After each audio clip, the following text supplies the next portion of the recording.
Gostaria que você falasse, Elahá, sobre a teoria da fraternidade branca que existe na teosofia, principalmente a questão dos mestres ascensionados. Me deparei com esse assunto recentemente e achei interessante. Muitas coisas assemelham-se à doutrina espírita. A gente tem um movimento largo que constitui o chamado espiritualismo moderno, também chamado de movimento da nova era ou New Age.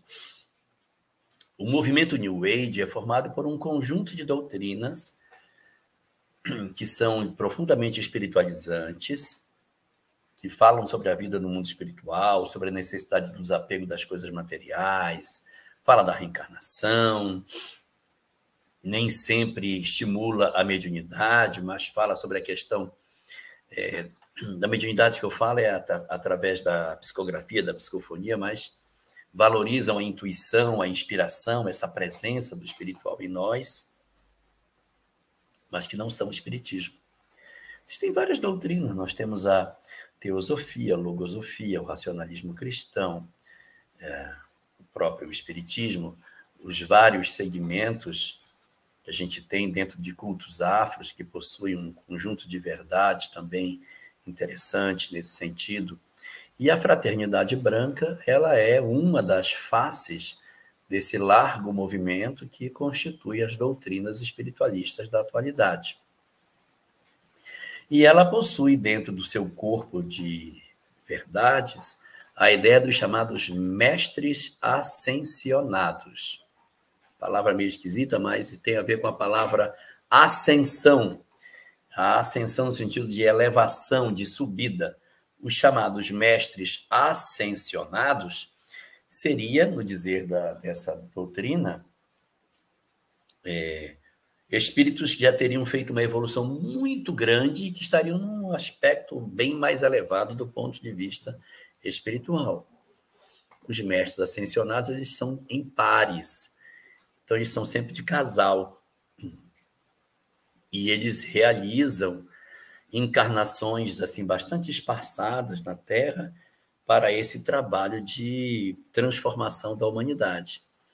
Alguns nomes são até conhecidos nossos, outros a gente não conhece, mas são estudados dentro da Fraternidade Branca como sendo espíritos de uma elevação espiritual bastante significativa. Como é que a gente casa isso com a doutrina espírita? A doutrina espírita nos fala que Jesus, o governador planetário, ele não trabalha sozinho, ele possui um corpo de ministros, de auxiliares, de entidades extremamente evoluídas que constituem o seu colégio de auxiliares diretos. Que a gente poderia dizer que essa coletividade de espíritos constitui o chamado Espírito Santo, que é o espírito já santificado de maneira coletiva, que vive no entorno do Cristo, com missões específicas. Então, os mestres ascensionados, tentando fazer um casamento com a doutrina espírita, embora eles não apareçam de maneira direta na doutrina espírita com esse tipo de nomenclatura, nós poderíamos dizer que eles são os auxiliares do Cristo nesse fenômeno de estímulo à iluminação do planeta. Se tem esses nomes, se são outros, isso não é o que importa. O nome dos espíritos não é o que mais importa. O que importa é sabermos que existe uma pleiade de entidades extremamente evoluídas, comprometidas com a evolução do planeta. Esses espíritos, tenham eles os nomes que a gente encontra em algumas obras de espiritualismo moderno de hoje, ou outros nomes, não é o mais importante. Porque não é saber os seus nomes e os detalhes de suas biografias que irá nos salvar dos nossos conflitos internos. O que verdadeiramente salva a criatura é a vivência do amor, a transformação moral, a busca dos valores do espírito, independente de por qual boca isso tenha sido trazido.